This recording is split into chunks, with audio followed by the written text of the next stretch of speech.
Philippine Mining Club and the Philippine Infrastructure and Construction Club are professional networking forums bringing industries together and creating opportunities for the Philippine mining and infrastructure and construction industries.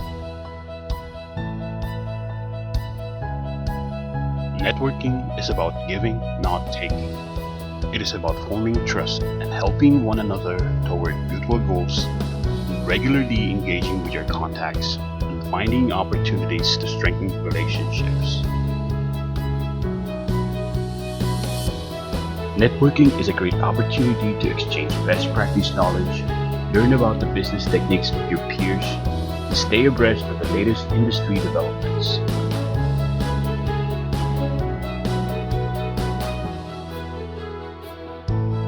Opportunities like partnerships, invitations to events, introductions, and giving talks and presentations bring challenges that benefit and feed your career, professional development, and personal interests.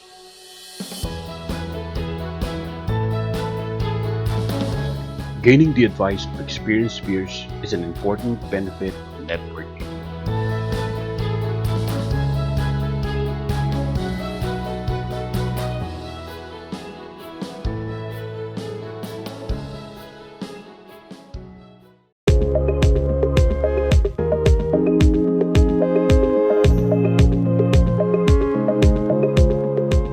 Digital engineering is about connecting the present with the future, the digital world with the physical, connecting possibility with reality.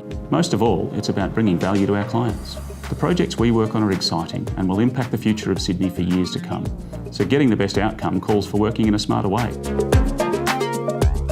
We aim to have a partnership with our clients. It's not about building something and walking away. It's thinking about an end-to-end solution. What needs can we foresee and how can we put in place a reliable process now that will keep adding value in future? GHD is pioneering workflows which we expect will become industry standards in future. Digital models are built and stored in the cloud for always-on access to teams around the globe. Workflows assign tasks to people, set deadlines and track costs against a work breakdown structure. Multiple disciplines review a federated model at the same time, resulting in better projects that are coordinated, cost-effective, and developed with stakeholder investment in mind. The transparency this offers our clients is extremely powerful in fostering trust and communication.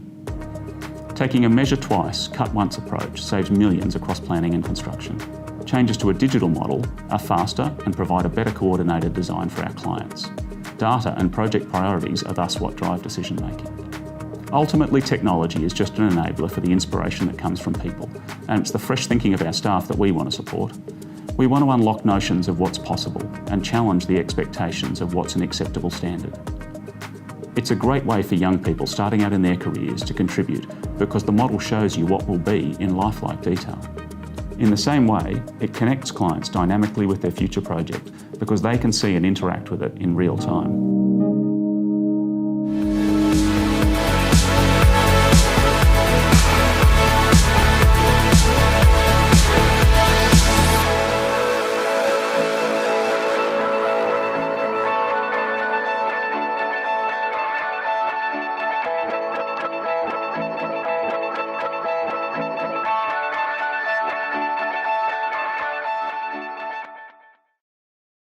Welcome to the webinar in our Philippine Infrastructure and Construction Club, the PICC series. My name is Kevin Lewis, and I hope you all have an enjoyable, informative time with us today. And just before I introduce my colleague, Mr. Roger Dimmel, who will take you further on today, I would like to mention and thank our valued marketing partners, for without these companies' assistance, the webinars would not be possible. Our supporting partners are Ms. David Brown Santasola, Oztai Geophysical Consultants, Ollie Consulting Group, and First Metro Securities.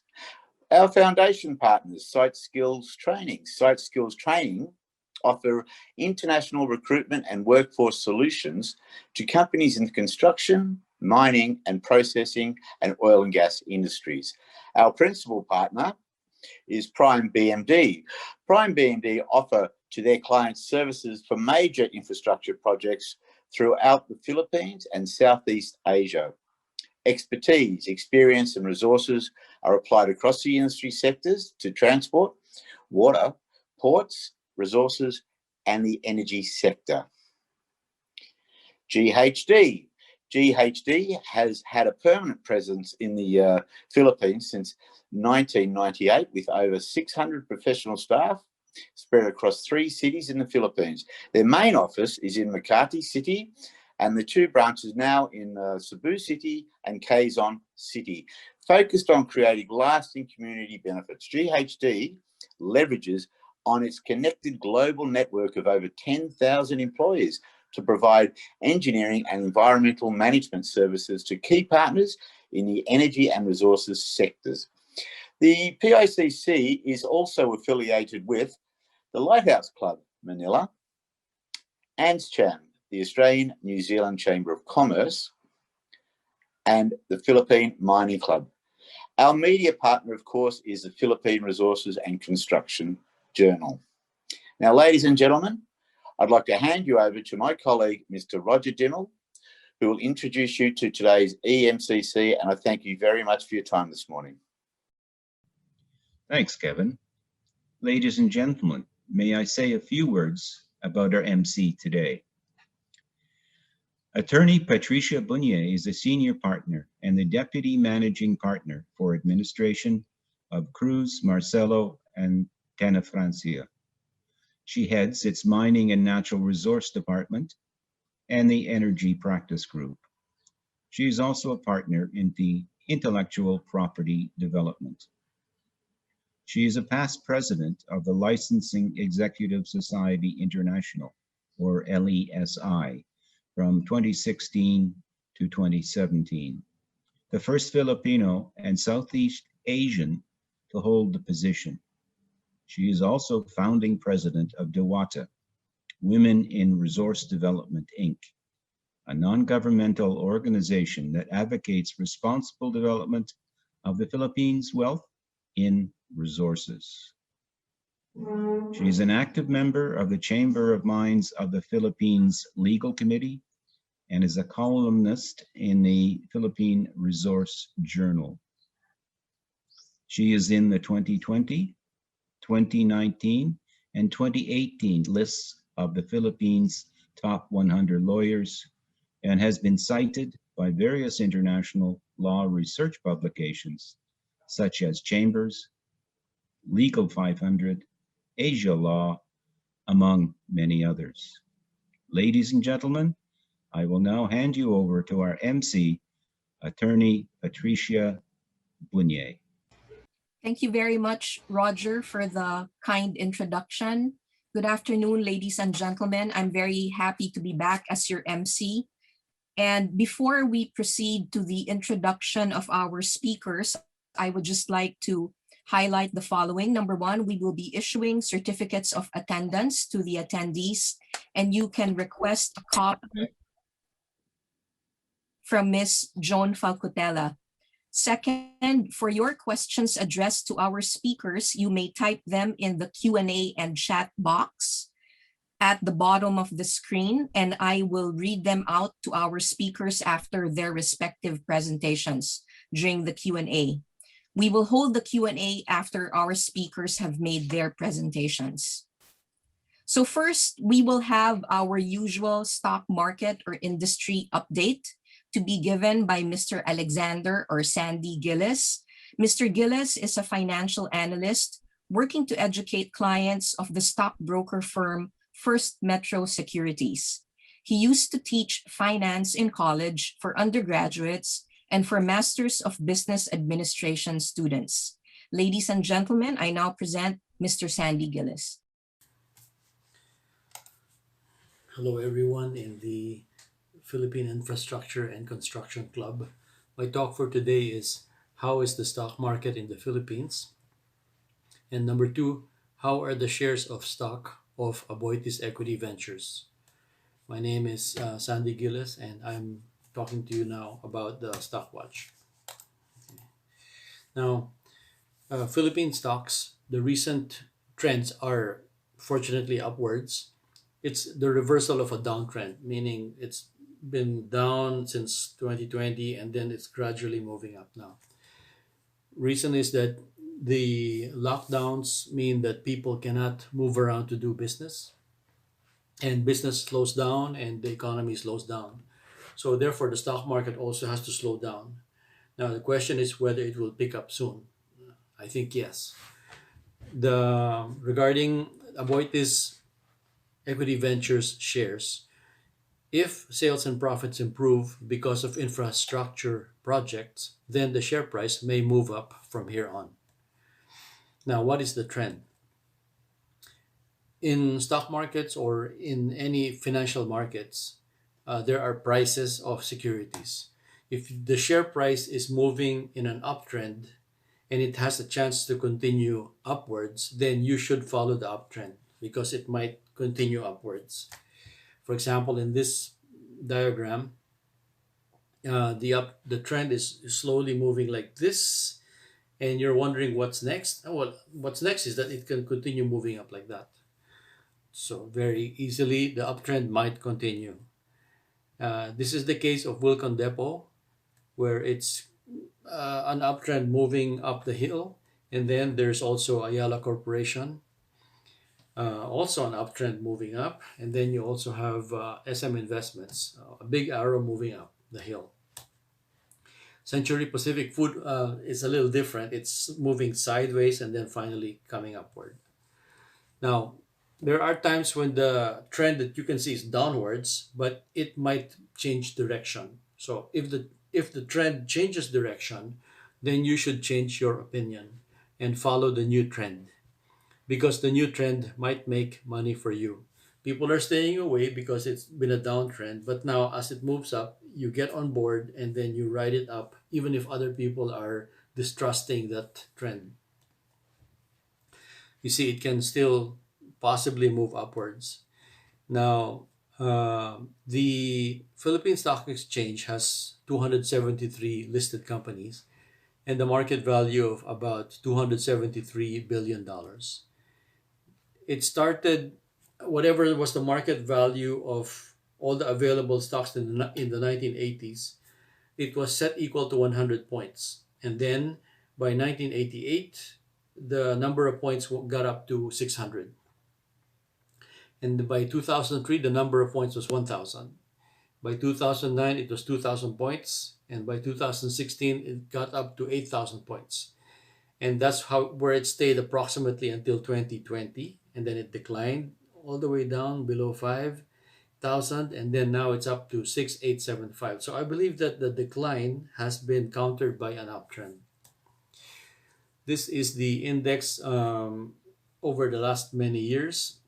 Over the last many years, it's been steady, and then finally down a bit, and then trying to move up and to correct, to get an uptrend again.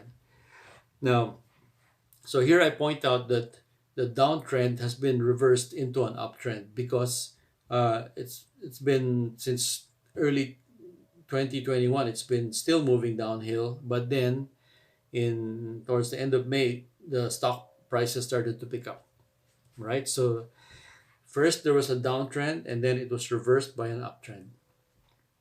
Now, let me explain the difference between long-term and short-term trends. If the prices are yellow, so they're constantly moving up like this, and you don't know what the trend is, but if you get the short-term moving average, which is the red line, then you'll see that the prices are generally moving up and then down for a while and then up again. Now, if you want to ask for the long-term moving average of the entire time period, then it looks like this blue line over here.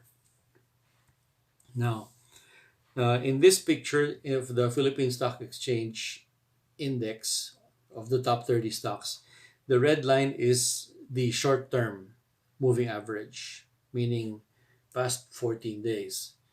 Then the blue line is the long-term moving average of the past 50 days or 50 trading periods. Now, the significance of average is that as long as you know what your average number is, then you will know what is above average or below average. So for example, you're driving a car and then you're moving at a certain speed of so many kilometers per hour, maybe 50. Sometimes you step on the accelerator, you move above 50. You step on the brakes, you're moving less than 50. But your average speed all throughout would be approximately 50. So there might be moments like for a time that you're moving fast and then slow and then fast again. So those are the short-term trends. Fast, slow, and then fast again. But if you take the whole time period, then you draw a blue line and then you see what's the average for the entire time period. And then you will later check if the price itself is above average or below average. And if it's above average, is it racing upwards? So that will tell you what to do. The important there are some important names of trends. One of them is called a continuation trend, because so far the indicators are it might be moving up, might be moving up, might be moving up. Yes, I think it will continue upwards. So that's the so-called continuation trend. The other one is first it was moving up and then down and then up again. So that's called a reversal trend because it changes direction and you have to follow the changes of direction. Talagang mahirap ang stocks. You have to watch it closely, especially if you're trading. I don't really trade. I invest, meaning I buy every month for years and years. But if you like to trade, it's interesting and exciting. You need to look at the trends, short term, medium term, long term. So here's an example on the page of the medium term uptrend, meaning slowly moving up like this. Then there's a short term downtrend, and then eventually another medium term uptrend. Okay, so this is an example of medium term up, short term down, and then medium term up. You can also draw the box in a different way and you'll see that long term it's up, but even if there's a short term downtrend, right? So this helps you to predict what to do now, because if it's long term uptrend, then you just keep on buying the stock. Even if there's a short term downtrend, all the more you buy when it's down, and then it continues to move up. Here's an example of the Philippine Stock Exchange Index. First, there's a red box, meaning sideways, green box moving up, red box moving down, and green box, that's where we are now, moving up. So if you see a trend that it's moving up, then you can safely buy. It's not too late. This is another example of a close-up of the Philippine Stock Exchange Index. The red box tells you that it's drifting lower, and then the blue box tells you that it's drifting higher. So we're on good terms here. We're in good shape. We're drifting higher. And then the long-term picture is that if you take the past 12 years, the past year 2009 to 2016 has been upwards.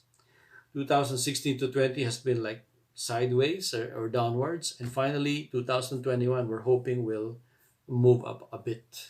So that's what everyone is looking for, and I think it's beginning to happen. Despite all the concerns, because there's still concerns about lockdowns and lack of mobility, therefore you can't really go around doing business or selling products. You're hampered by the lack of mobility. So where's the economy going? I think that it will eventually prevail because people need to attend to their basic needs, and in their drive to meet their basic needs, they will have to get food, clothing, shelter, and telecoms and communications and transportation. So therefore, eventually the economy will be driven forward, and then the stock market will be driven upward. Now, if people can move around again freely, then yes, the economy can be driven forward, or they could look for ways to earn money even if they are working from home, find ways to be productive. So I think that eventually, in spite of all the concerns over COVID and the lockdowns, then the economy will eventually open up, and you should be positioned now for that. When that time comes, you have to be in stocks already for you to ride it upwards. Now, long term, the stock exchange since 1980, it has been generally upwards. So if you are looking for the long term trend, it's generally upwards, in spite of the ups and downs every 5 years. And I think if you take a long-term view, then you would be wise to still take advantage of this trend, which is upward moving. Um, Now turning to Aboitiz Equity Ventures for the stock itself, then it's generally upwards for from 2007 to 2019, down from 2019 to 20. But we're hoping that if infrastructure projects deliver more sales and profit, then yes, it could also feature an uptrend. Okay, so that's still possible. It's in the cards for 2022. Thank you for listening. Feel free to join my Facebook group, Basics on Stocks and Investing, and you can freely download files. Thanks again for your kind attention. I am Alexander Gilles, and I'm studying to be a financial planner or investment advisor in Sydney, Australia. Feel free to email me to refer me to audiences who would want to learn about financial wellness or financial literacy. Well, thank you and good day. Thank you very much, Sandy, for the stock watch, which as usual is very informative and enlightening. Now we go to our main speakers for this afternoon, and I would like to say a few words about them. They will be speaking to us on the topic Davao Bulk Water Supply Power Nexus. Our first speaker for the afternoon is Ms. Anna Lu. Anna is the president of Apo Agua Infrastructura Incorporated, which is currently constructing a bulk water facility in Davao City, capable of delivering over 300 million liters of water per day. She is a certified public-private partnership professional with almost 15 years of experience in providing infrastructure advisory and capacity building services to governments, private sector parties, and multilateral organizations across Asia, the Middle East, and Africa. An advocate of PPPs, she has worked on projects in various industries such as transport, water, and social infrastructure. Prior to joining Aboitiz Infra Capital, she worked with Atkins Acuity in Singapore and Dubai, providing project development and transaction advisory services to project investors and policy formulation advice to public sector clients. She also served in the Philippine government, where she headed the legal team of the PPP Center and was involved in projects worth approximately 550 billion pesos in total. Anna earned her bachelor's degree in management engineering from the Ateneo de Manila University and her Bachelor of Laws from the University of the Philippines. She also obtained a Master of Laws in International Business Law from King's College London as a Chevening Scholar of the British government. Our second speaker is Mr. Sheikh Tuason. Sheikh is the operations head of Apo Agua Infrastructura Incorporated, and he has experience in startup operations, being the head of operations of One Rent Incorporated, one of the largest tech-enabled property management companies in California. Sheikh was involved in scaling the sales and leasing team to reach $300,000 in quarterly revenue by managing over 700 property units in California and Washington State. Sheikh earned his bachelor's degree in economics from Santa Clara University with an emphasis on public policy. A native of this city, Sheikh is now based full-time in Davao to ensure timely and successful completion of the Davao City bulk water supply project. And last but not the least, we have engineer Libert Lomuntad. Libert is the technical manager of Apo Agua. He is a chemical engineer specializing in water management and process engineering. He has worked on various seawater desalination projects in the Asia Pacific and Middle East, North Africa regions with High Flux Singapore, including the 318 MLD Tuas Spring Desalination Project in Singapore and the 500 MLD Magtaa Desal in Algeria. Prior to joining Apo Agua, he was a design engineer with Manila Water, where he worked on its municipal water and wastewater management projects. He also worked on design and engineering management for Hager Elsasser, a Germany-based industrial water and wastewater systems technology provider. He earned his education from the University of Santo Tomas, Manila, and he has relocated to Davao City for the Davao City Bulk Water Supply Project. So ladies and gentlemen, please welcome our three speakers for this afternoon. Thank you, Patricia. Thanks for the very gracious introduction. Good afternoon, everyone. My name is Anna, and with me are Sheikh and Libert. And for this afternoon, we will be sharing with you the exciting and pioneering Davao City Bulk Water Supply Project.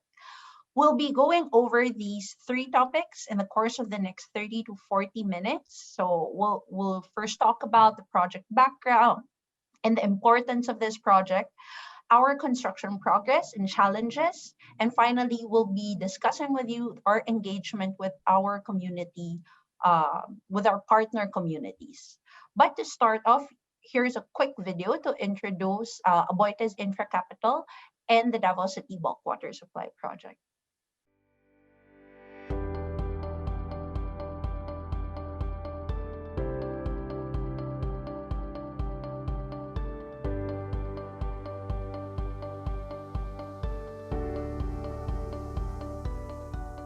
From fulfilled needs comes the freedom to search for opportunities. From seizing opportunities comes a maximized potential. At Aboitiz Infra Capital, we believe in the power of better infrastructure, in advancing businesses and communities, and transforming the lives of Filipinos. From water solutions and digital infrastructure projects to the development and expansion of integrated economic centers, each Aboitiz Infra Capital endeavor is grounded in our vision of designing the building blocks that empower the people we serve. Every drop that contributes to the health and safety of the Filipinos, every connection that we help forge and strengthen among families and collaborators alike, every community that we design to fortify and elevate lifestyles carries our promise of building value for the future. To help boost connectivity in the country and keep up with the growing digitalization across the world, Aboitiz Infra Capital continues to pursue digital infrastructure projects involving small cell sites and common towers. With its operation serving as the reference standard of excellence for the company's water business, Lima Water Corporation offers wiser water solutions that balance the interests of people, planet, and profit. This Aboitiz Infra Capital wholly owned subsidiary also takes pride in being the first industrial park water services provider with a laboratory unit accredited by the Department of Environment and Natural Resources. In collaboration with the Davao City Water District, Apo Agua is building one of the Philippines' largest private bulk water supply facilities through the Davao City Bulk Water Supply Project, shifting Davao City's dependence from groundwater to the more sustainable surface water. With the Tamugan River as its water source, the project will be the first of its kind in Southeast Asia to utilize the water energy nexus concept, where water is used to generate power through its own hydroelectric power plant, which then produces the renewable energy required to power the entire water treatment facility. True economic development safeguards the future. Our well-planned integrated economic centers not only feature complementary commercial, residential, and industrial components for a multifaceted and vibrant township lifestyle, but are also poised to transform into smart cities that serve as catalysts for development in the countryside to further benefit the regions through economic and employment opportunities. Through the years, we have worked to seize our position as leading partner in the country's economic development, with the dreams of the Filipino people at the core of every plan we put into motion. We believe that today's strides set the stage for a better tomorrow. And that when better infrastructures rise, So will a better Philippines.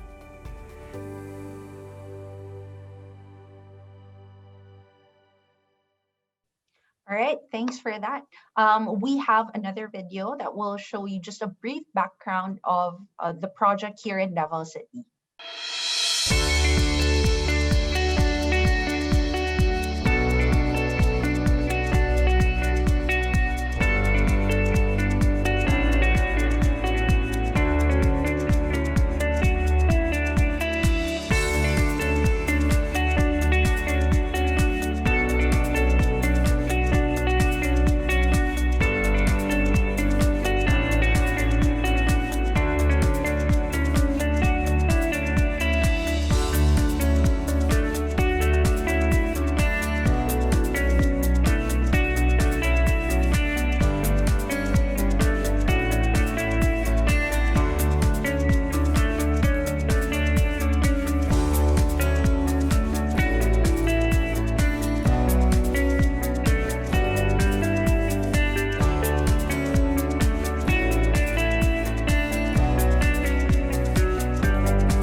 All right, so that video shows you how Davao has grown over the years. But now let's take a look at the current water system of Davao City. So Davao City currently has about 11 main water supply systems, which serve about 70% of the city. And it relies solely on groundwater sources from close to 70 production wells scattered throughout the city. Water is pumped from these wells and is conveyed to the existing water supply systems using electricity. And with this kind of system, a power interruption will impact water production and distribution, as I personally have experienced here in Davao.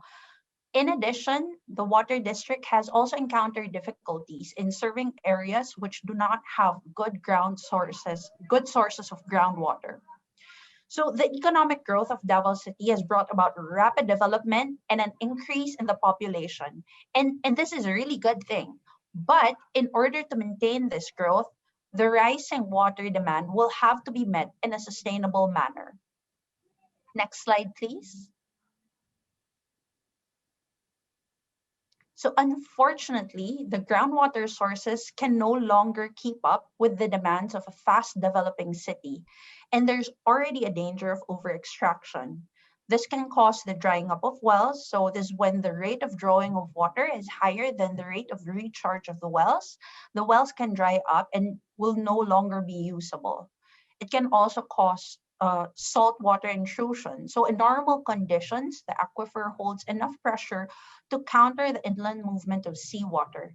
However, when too much groundwater is drawn, it changes the pressure in the aquifer and allows the salt water to intrude on our water table, making it unfit for human consumption and irrigation. And we can see this already happening in Cebu, and this is exacerbating the water crisis they already have in the city. So while this is not yet the case in Davao City, being a coastal city, we must be wary of this. And finally, there's also land subsidence. So it's the sinking of the land surface due to the loss of water underground, which helps hold up the land. So when the land elevation drops, it can cause damage to the structures above ground and makes the area more prone to flooding.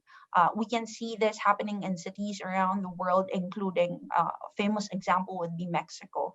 So this is also a major concern for a coastal city like Davao. Next slide, please. Thankfully, Davao City is blessed with the Tamugan River, which is the closest viable source of surface water. The Davao City Water District, which spearheaded this project, partnered with Apo Agua Infrastructura. This is a joint venture between Aboitiz Infra Capital, the infrastructure investment arm of the Aboitiz Group, and JV Angeles Construction Corporation for the construction, operation, and maintenance of the bulk water supply system that will provide a stable supply of water to the DCWD for distribution to over 1.6 million residents of Davao City. So under our arrangement, we are required to provide 300 million liters per day of treated water over a period of 30 years. The project consists of two main components. Part A of the project, which is being undertaken by Apo Agua Infrastructura, involves the construction of the water intake facilities, the hydroelectric power plant, the water treatment plant, and the treated water pipeline. Meanwhile, Part B of the project, which is being undertaken by the Davao City Water District, involves the construction of facilities for various offtake points, primary transmission and distribution pipe mains and storage facilities, and the distribution of treated water to residential, government, commercial, industrial, and other water end users. So once completed, this landmark DCWD project will serve as a testament to Davao City's unprecedented growth and development. Next slide, please. So how does it work?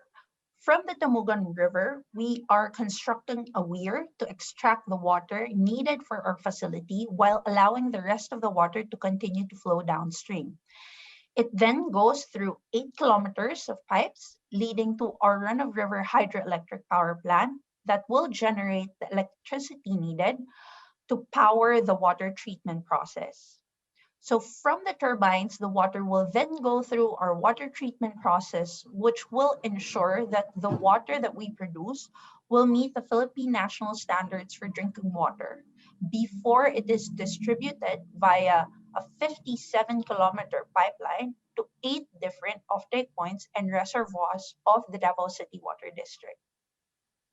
Next slide. So unique to this project is the country's first water treatment plant to apply the water energy nexus. This means that the same water that we use to generate electricity and power our turbines will be used to provide treated water. The water treatment plant is powered by a run-of-river hydroelectric power plant that will generate over 2 megawatts of renewable energy to power the water treatment process to ensure that the facility is self-sufficient.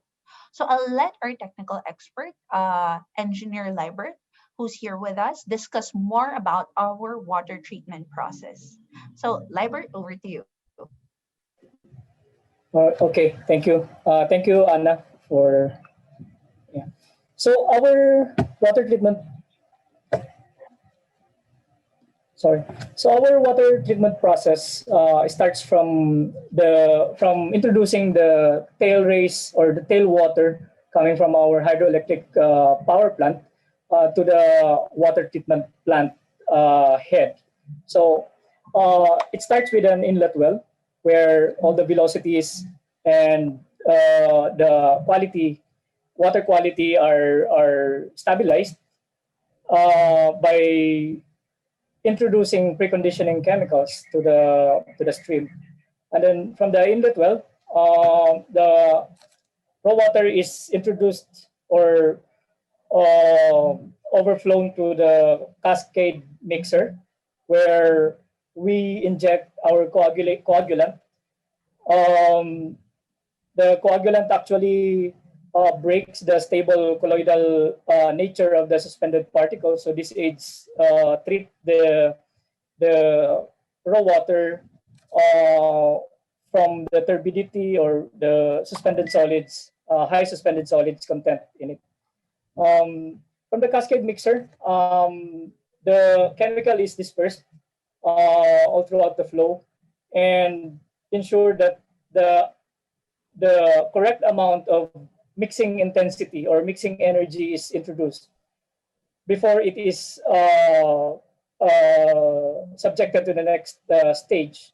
So the next stage of the water treatment plant is the flocculation stage, wherein the coagulated water or the coagulation process is further enhanced by a chemical called flocculant, which is basically a polymer-based chemical that is added to the stream to bring down or catalyze the attraction action of the particles, right? So there's an ionic attraction between the particles, and then the polymer just enhances that phenomenon.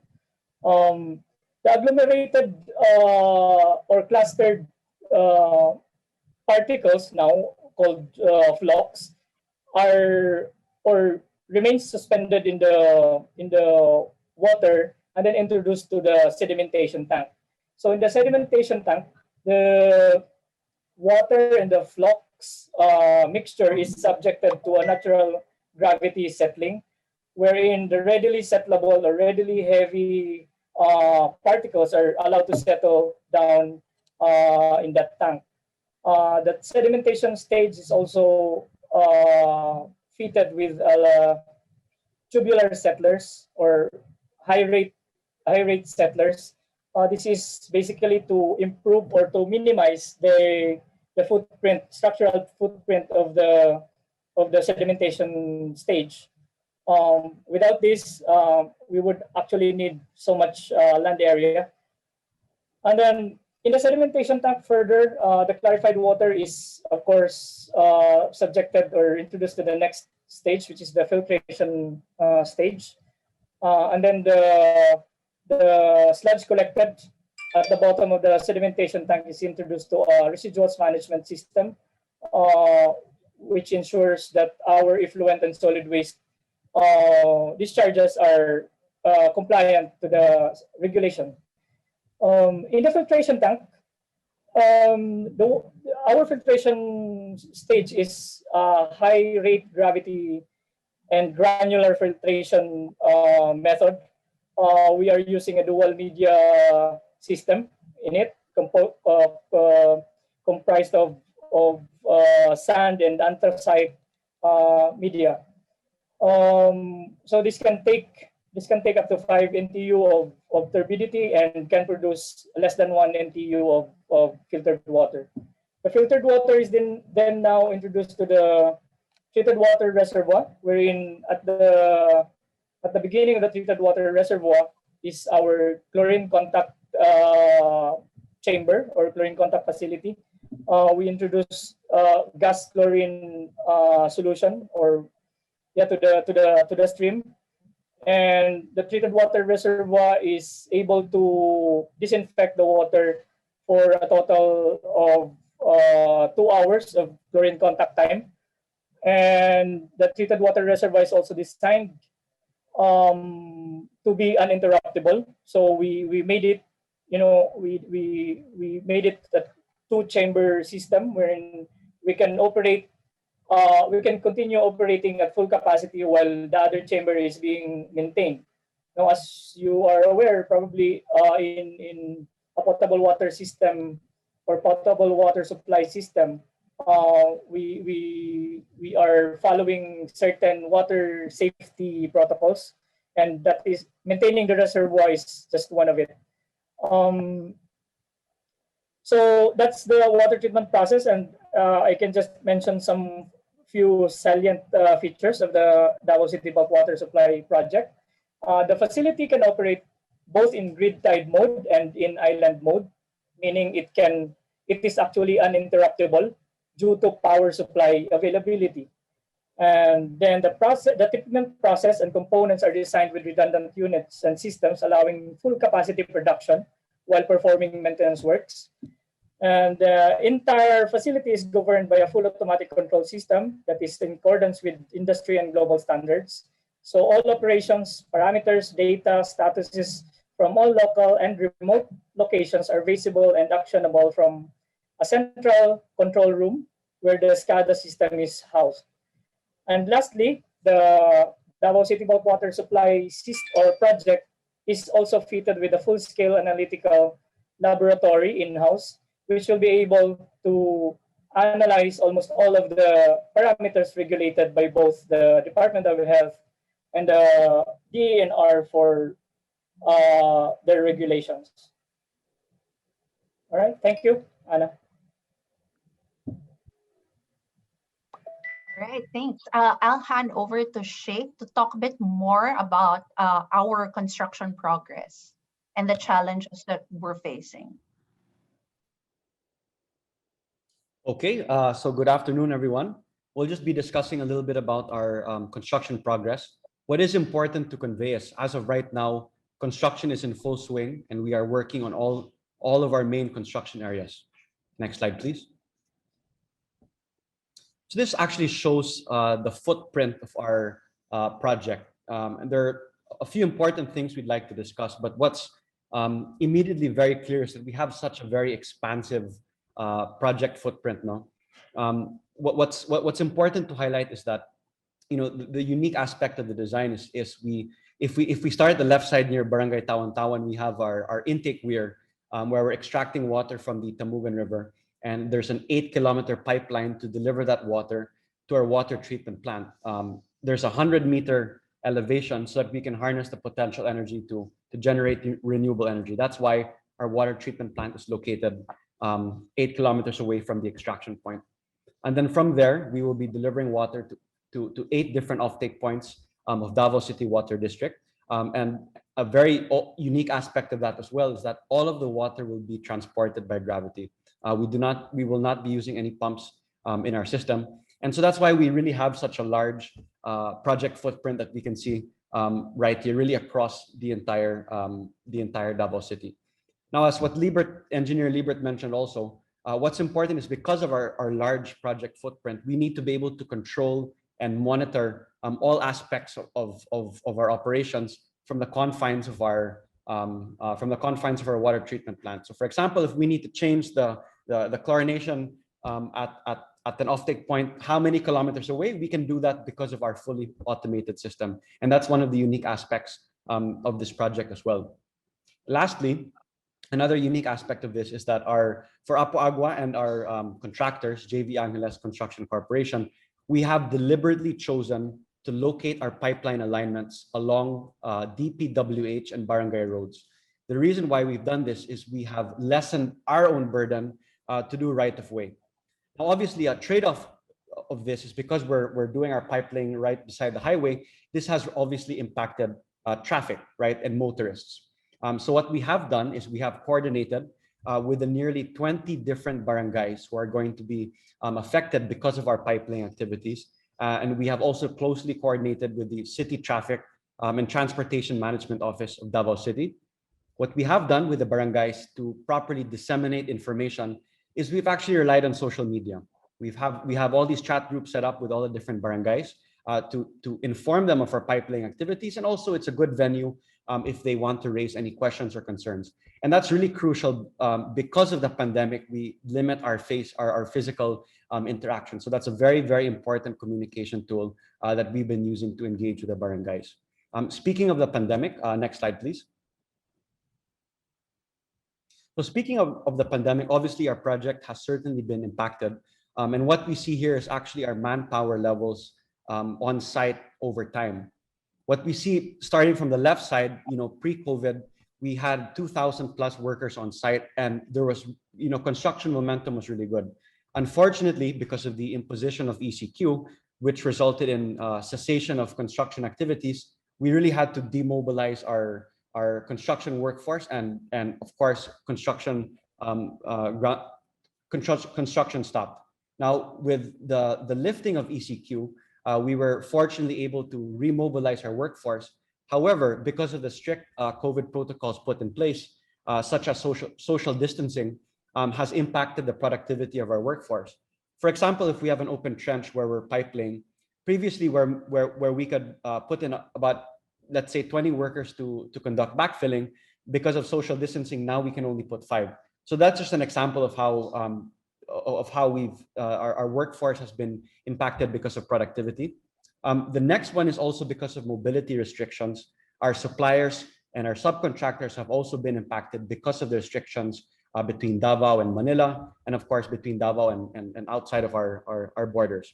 Lastly, because we are a large infrastructure project, we have to comply with the DPWH Department Order 39, which really requires all of our workers prior to deployment for them to be tested, for us to provide housing and transportation for the rest of the community quarantine scenarios. So obviously those have really introduced challenges. However, we have successfully been able to ramp up our workforce. From 2,000 workers, we now have over 5,000 workers, much more than double our original workforce. And we're very proud that more than 50% of our entire workforce is sourced from our partner barangays. These are barangays situated right along our treated water pipeline. So we've really partnered with them to be able to source our workforce. Next slide, please. So how exactly did we do this? Really key to this is partnering with the LGU, partnering with Davao City. We have partnered with the Public Employment Services Office of Davao City, who conduct virtual job fairs. They've been a great source, particularly for our skilled manpower. We also conducted barangay town halls where we were able to hire workers more often than not right there on the spot. And we also were able to partner with TESDA as well in order to train our workers, welding, foremen, scaffolding, installers as well. So really key to our successful manpower ramp up was partnering with the Davao City in order to help us ramp up our workforce. Because of this has actually introduced a lot of positive externalities, especially during the pandemic. So there's a short video that we'd like to show you to tell you what this is all about. So daghang salamat sa Apo Agua. Dako nga challenge sa ato ang project bisan sa atay pandemya. So daghan na hire as laborer sa ako ang barangay, which is dili kaayo ma-feel nga naay ang pandemya, ang krisis kay duna gihapoy trabaho ang mga tao. So amo kini among dako kaayo nga pasalamat, dako kaayo nga tabang sa mga katawhan. Dili lang sa Wines, sa Baguio District, tibuok Davao City. Okay. So Cap Margie is one of the barangay captains of our host barangays, and what she was really talking about was the positive externalities that have been delivered as a result of this project, right? We have a lot of plantations, especially near the mountain areas, that have closed down because of the pandemic. And fortunately, all of these workers who were let go were hired as laborers, right, as part of this project. So what's really important to us now is sustainable infrastructure development, being able to, or enabling economic growth, right? So for us in the Aboitiz group, in Aboitiz Infra Capital, advancing business and communities is really part of our DNA. So to switch gears a little bit, we'll just be talking about or highlighting some of our construction milestones for our project. What we see here is part of our raw water facilities. This is our intake weir. This is where we will be extracting water from the Tambugan River. This picture was taken last month. We are for this month, we are going to be finishing up majority of the civil works. One of our strategies to fast track project completion is also to do parallel work. So what's happening right now is also mechanical installation of all the pipes and the trash racks. So what's happening is by end of this month, we can also start our river diversion. We see actually the Tamugan River in the foreground. You see that it looks like quite a tame river, but when it pours, especially in the mountainous area, the flow of the river can ramp up quite significantly. So one of the challenges is really flooding, as we have to deploy pumps to pump out all of the water, which has impacted progress for our intake weir. So to mitigate this, we have actually, our contractors has installed a coffer dam parallel to the river, so that we can continue construction work in the intake weir unhampered. What I'd also like to highlight now is that this intake weir in our raw water facilities was designed by Headcore. They are a sister company of Aboitiz Infra Capital under Aboitiz Power. They are the experts of runoff river hydros across the Philippines. So I think a value add really for Aboitiz Infra Capital is we're also able to harness synergies from the rest of the other business units of the Aboitiz Group. Next slide, please. So from there, the water will be transported through a 4-kilometer conveyance line to enter our surge tank, and then another 4-kilometer conveyance line to reach our water treatment facility. You can see here that our conveyance line is traversing mountains. We've had to do a lot of benching and earthworks to construct our access road, which has now been completed. So we have a lot of room to run now to finish our pipe laying. This area is prone to a lot of heavy rains, and because of that, also landslides and erosion. So, we've implemented 3 main initiatives now to mitigate these impacts. Number 1 being majority of our pipeline will actually be encased in concrete. This is to protect the pipes from boulders again every time there's going to be landslides. The second is implementing slope protection. So what we actually see here on the upper slopes is bioengineering works. This is really just cocoa netting that we add, and we add vetiver grass as well to grow. This will prevent erosion. For the downslopes, we're also implementing masonry work. So this is your riprap and crib wall. This has also started in most of our conveyance lines. So our second initiative really is implementing slope protection. Our third mitigating measure is really putting or installing temporary surface runoff management. So this is really just PVC pipes across the access road, because you have all these streams or creeks across the access road. So that's again to prevent erosion when we have heavy rains. Next slide, please. So for pipe laying, this is another very important construction activity where we've also been able to complete a significant amount of the works. As mentioned, by Anna, we have 57 kilometers worth of pipeline to connect to the different offtake points of Davao City Water District. Now, because we have different sizes of pipes ranging from 0.6 meters to 2.2 to 2.3 meters, we have 28 different combinations of pipes, right? From the different diameters to the different bends of the pipes following the road.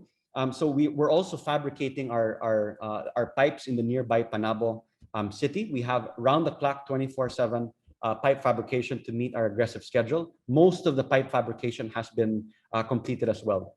Now for pipe laying, we have been able to deploy multiple teams in multiple areas. Our contractor has also subcontracted out certain alignments, again, in order for us to pursue simultaneous construction activities to meet our aggressive schedule.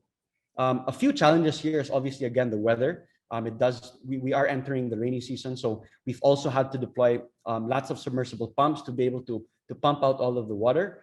Some of the other challenges are all the appurtenances that we have to install, such as every couple of kilometers we have to install valve pits. We also have to install cross unders. These are where our pipes actually interface with the reinforced concrete pipe drainages.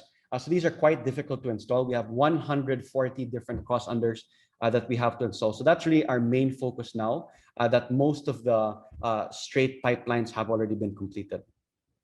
Next slide, please. So what's very important, as we mentioned, right, because we're aligning with DPWH and barangay roads, is to restore the road to its original condition. We've signed a memorandum of agreement with DPWH, which requires us to restore all of the roads to its original condition. So obviously, once the pipes are laid, we have to conduct backfilling every 150 millimeters. We have to do field density tests just to make sure that the backfill is compacted. We also have to, of course, do the welding and painting of the joints. And then we have to also conduct hydro testing. So to meet our aggressive schedule, we also are closely monitoring our hydro testing schedule so that we can actually conduct road restoration at the soonest possible time. And so what we have here, this was also taken last month, is the first road restoration we have done along the Kalinan-Buda Highway. So this is a very, very important milestone for us, and we are aggressively pursuing road restoration to restore the rest of our pipeline network. So just in short, what we want to convey is construction work has significantly ramped up for 2021, and we have very, very good construction momentum so far. Next slide, please. Okay, Anna, back to you. All right, thank you. Thank you so much, Shay. So in this next portion, we'd like to talk a bit more about how we are partnering with our communities to help bring about positive change in the community. Next slide, please. So in the Philippines, 1 out of 10 people do not have access to improved water sources. So in keeping with the commitment of the Aboitiz Group, we're very happy to be able to contribute to achieving the Sustainable Development Goals set by the United Nations, specifically SDG 6, that will ensure access to safe water sources and sanitation for all, SDG 11, that will make cities inclusive, safe, resilient, and sustainable, which is what this project is all about, sustainability, and SDG 17 on revitalizing global partnerships for sustainable development. So the Aboitiz Group believes in striking a balance between the interests of people, planet, and profit, and that is why it has made proactive investments to ensure our success in business continues to bring meaningful societal change. This is why we are a proud partner of the Davao City Water District for this Davao City Bulk Water Supply Project, which will benefit over 1.6 million residents of Davao City. This number is projected to grow up to 2.2 million by the end of 2030. This project will enable Davao City Water District to meet the growing demands of the city for the next 30 years and ensure a sustainable water supply to Davaoenos for generations to come. So I'll hand it over back to Sheikh to talk more about our important partnerships with the communities. All right, thanks, Anna. We actually have a video to provide an overview of our CSR program and our engagement with the communities. At Apo Agua, our goal is to be the neighbor of choice for our partner barangays. We have developed strong relationships with our communities and have various initiatives and programs where we can stay true to the Aboitiz Group's mission of advancing business and communities. As this project will be delivering clean, reliable water to Davao City for the next 30 plus years, that Apo Agua and its partners take care of our watershed area. We conducted a biodiversity assessment study that we completed in 2020 through the University of Mindanao, and one of the interesting findings was the presence of certain species of dragonflies near our river, a very good indication that the water quality is very clean. Apo Agua is also currently working on the Panigan-Tumugan Watershed Baseline Study, a comprehensive 6-month multidiscipline study that takes into account water sampling, sedimentation sampling, that will allow us to identify contaminants in the watershed and develop an action plan to prevent agro-industrial activity from taking place. The end result of this study is to provide these recommendations to the Watershed Management Council and the Davao City Council to turn it into legislation to protect Mugan watershed. To solidify our commitment to this watershed area, back in 2018, Apo Agua adopted 50 hectares of land in Mount Tipolo. This is through the Adopt a Site program of our partner Davao City Water District in order to rehabilitate and reforest the area. Furthermore, Apo Agua and our team members have regularly participated in various tree planting activities in partnership with our host barangays. In 2019, Apo Agua started sponsoring a group personal accident insurance plan for the Bantay Bukid volunteers, our forest rangers for Davao City's watersheds. The Watershed Management Council has constantly expressed its gratitude for the support we have given to their volunteers. They forwarded this year's sponsorship to the Davao City Mayor, making our sponsorship a direct donation to the city government of Davao. As we fully realize our mission to provide Davao City sustainable water solutions, Apo Agua and Aboitiz Foundation was able to inaugurate a rainwater harvesting facility this year in Tabobong National High School, located in our host barangay. The 100 plus students and teachers can now use these facilities to practice proper hygiene by washing their hands.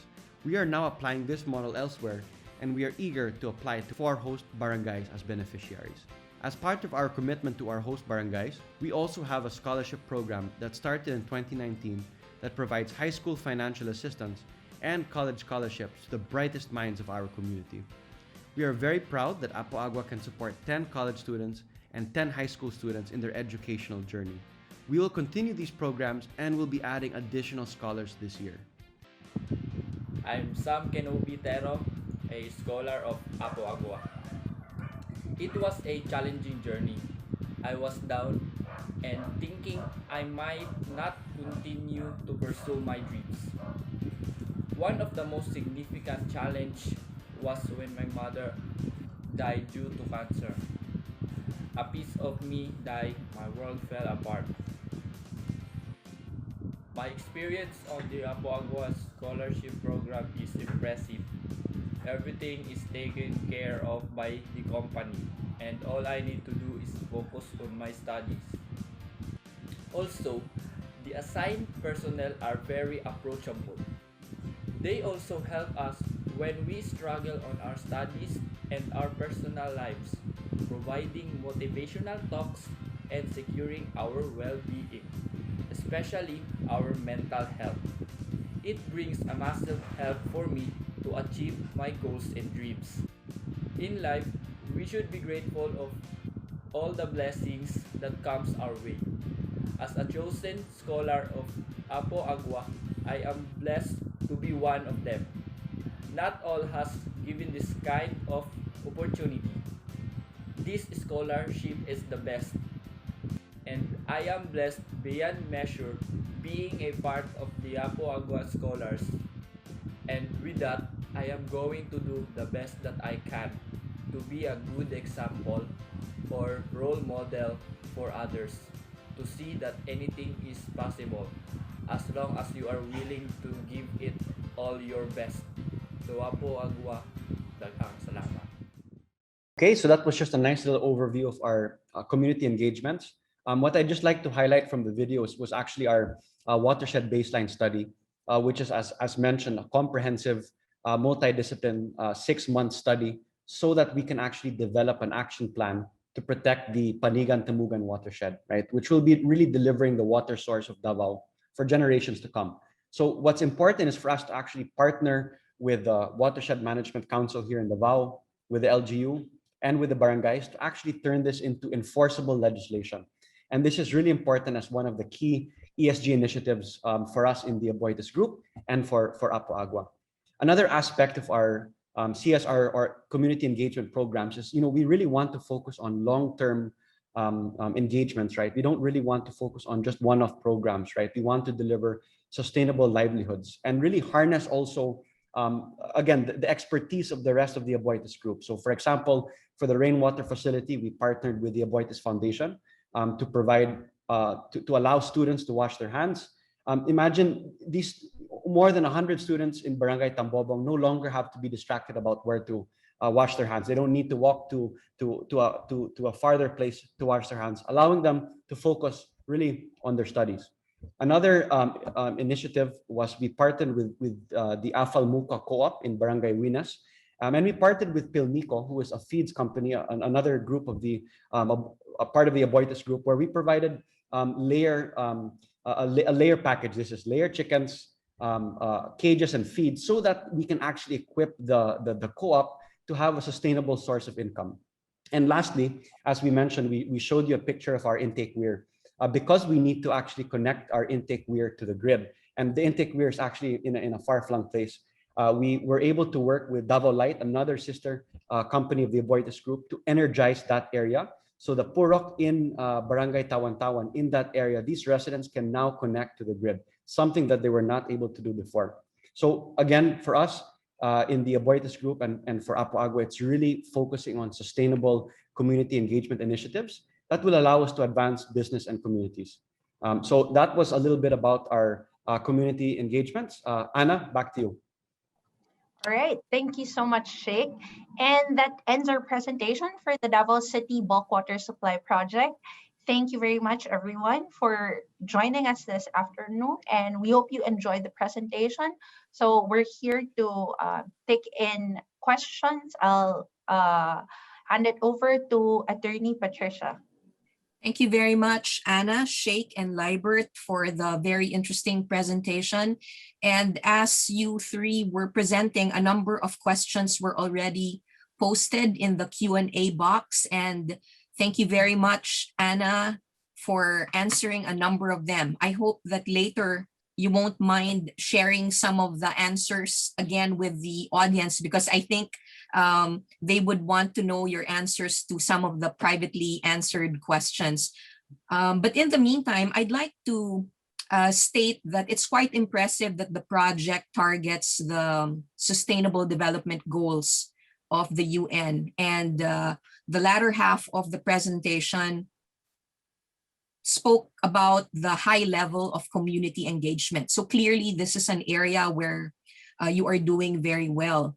Other projects fail because they are not able to get the buy-in of the community.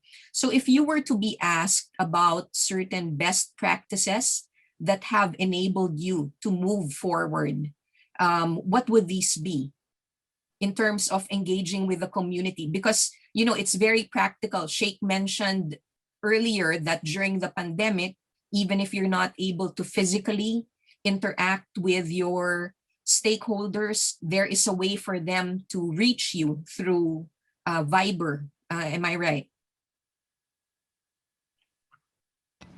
Yeah, well, actually, you know, what's important is really, you know, our strategy with the barangays is really engage, right?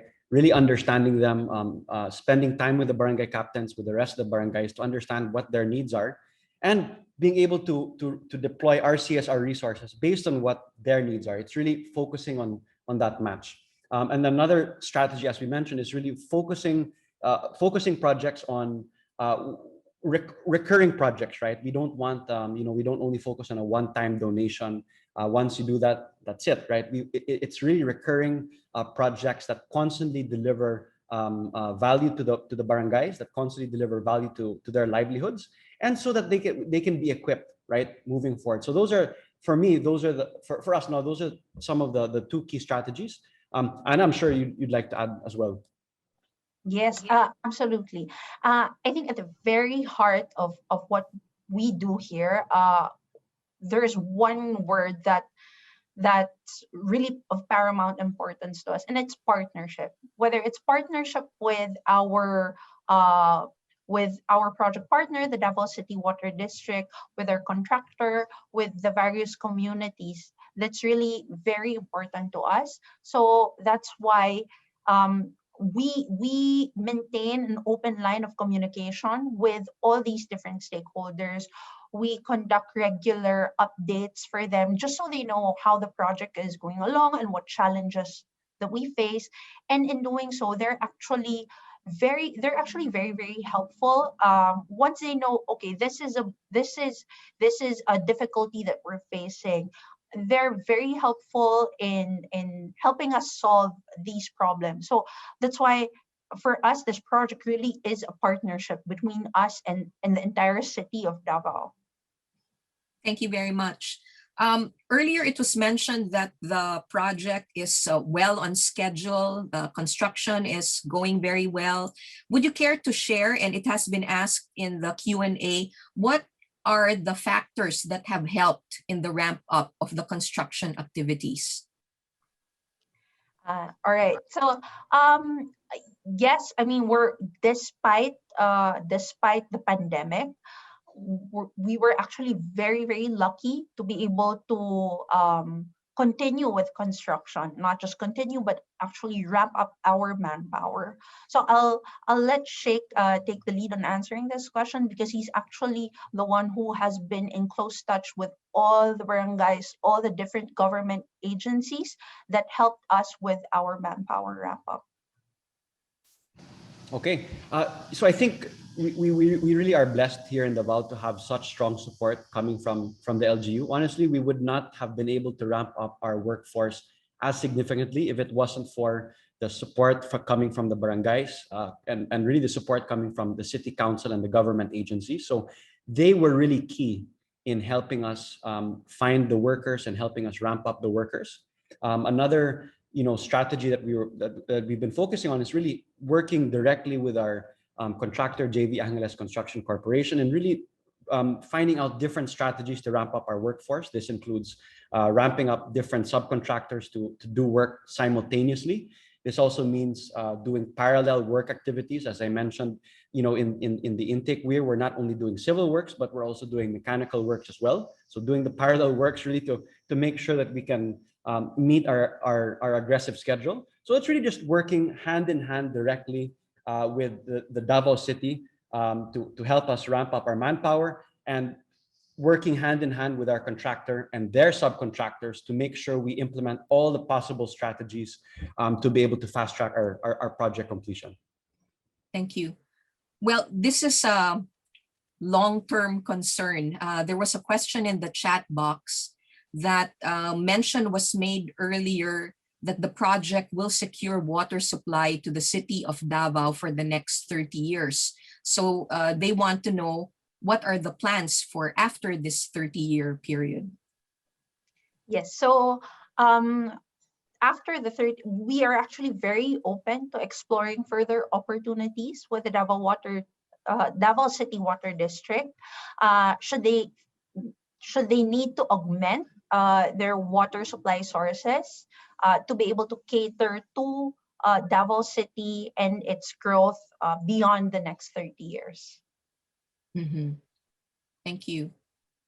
Some of the questions, let me just make sure that I'm not missing any. Some, as I mentioned, have been answered directly by Anna, especially those pertaining to contact details. There's a congratulatory message. Great presentation, and thank you to the team for their amazing work. Hang on. Okay, the rest, I don't know if you would like me to ask these. They are, well, relating to procurement. I hope you don't mind, Anna. It was one of the very first asked this afternoon. Who is handling procurement of pumps, valves, and structural bolting? Yeah, so that's being handled by our engineering, procurement, and construction contractor, JV Angeles Construction Corporation. Okay. So this answers the next one, who is the EPC company as well. And then somebody asked for Engineer Libert's contact details. So he has answered privately. Will JV Angeles be buying low-cost sourced brands for pumps, valves, etc.? If so, this means possible maintenance problems due to low-cost materials. That is more a comment. Yeah, so my response to that was really that Apo Agua actually has its own construction supervision team. So both Apo Agua and JV Angeles are committed to delivering quality water treatment facility that will last 30 years and beyond. So low quality materials are not something that we would want in our facility. Of course. Next question. This was answered by Engineer Libert, but he may want to share the answer publicly. Were you able to have complete hydrological studies that would ensure that 300 MLD of water production is sustained in the coming years? What are your plans in integrating the surface water resource with groundwater resources in Davao in the coming years? Yeah, so the hydrology study has been completed. We have had that from the feasibility study stage, and it is, luckily for us, it is being updated constantly by with the help of our sister business unit, Headcore, who's also doing our raw water facility and hydroelectric power plant design. And with regards to the integration together with the groundwater resources in the city, the water district, the local water, Davao City Water District is actually having their medium and long-term planning also, or medium and long-term development road mapping. And this is included in their action plans to progressively integrate or augment wherever required, using their current and future groundwater development efforts. Right now, as we are informed, the demand of the Davao City, water demand of Davao City is still within the supply capability of the water district, especially when Apo Agua's Davao City bulk water supply system come into play. Thank you very much. One question pertains to security. Have there been any security concerns during the construction period or in the longer term operations? All right. Thanks for that. So definitely security is quite a key concern for us, particularly because this is water, and it's treated water, drinking water that will be distributed to all the residents of Davao City.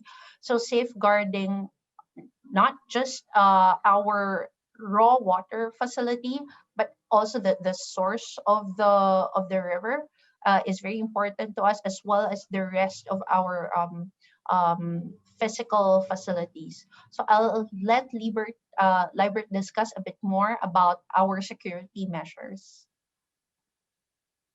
Yeah, so as mentioned by Anna, our project location lies along the Revolutionary Highway of Mindanao. So when we started, there it was really a hot spot. But fortunately, Davao City has a very efficient and effective security measures. What we did is just coordinate very closely and really religiously with the city, and that is through their public safety and security coordinating center. They call the shots. They coordinate all the security forces, the law enforcement offices and agencies, and they bring everyone to a table, and we talk about all issues there. And so far, as in our experience, we have not been disturbed by any security problems ever since we broke ground. Thank you. That's good to hear. There are recurring questions regarding procurement, so please confirm our understanding that it is JV Angeles that is in charge of that. And a related question is, who should they contact in JV Angeles? I believe Libert gave the email address info@jvac.com. Okay, thank you.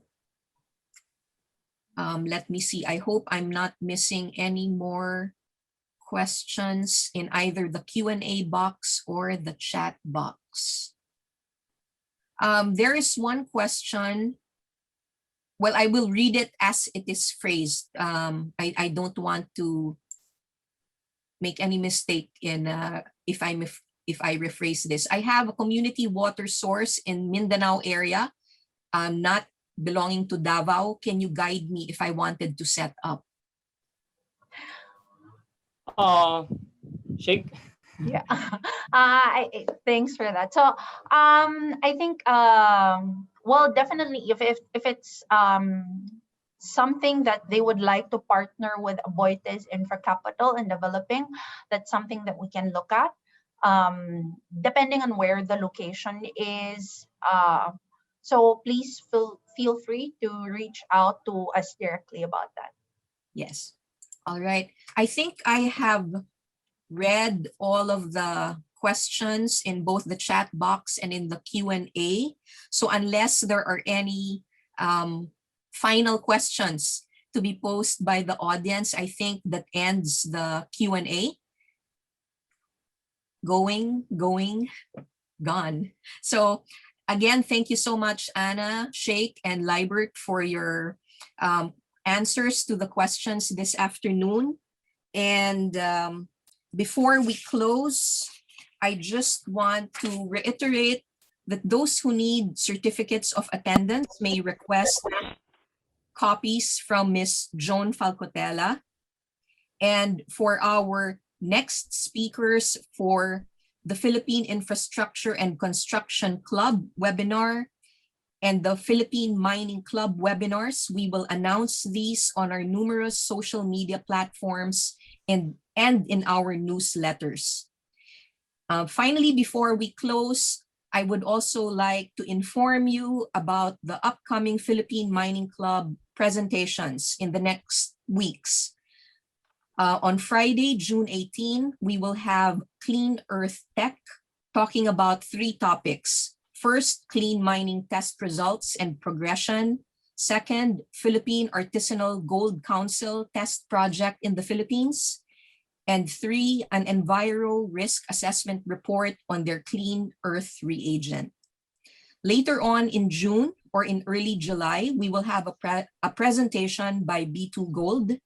And finally, last but not the least, a presentation on bamboo mining.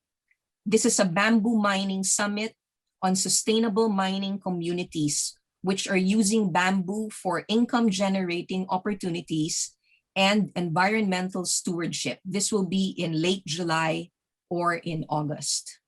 So you have the details there on the screen. And of course, you will receive email reminders regarding these. So finally, as we end, we would like to request you to turn on your cameras so that we can take a photo to remember this afternoon by. Patricia, maybe I Yes. could just thank the speakers very much for coming Yes, on Roger. our PICC webinar today. It certainly has been enlightening, and I first heard about your project, I guess, a couple of years ago at a Manila water conference. So I'm pleased to see that it's coming to completion, and the citizens of Davao will soon enjoy a brand new source of water. So thank you very much.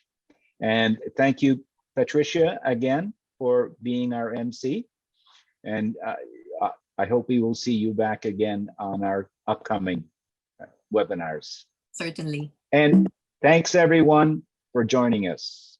We enjoy having you and hope to see you again.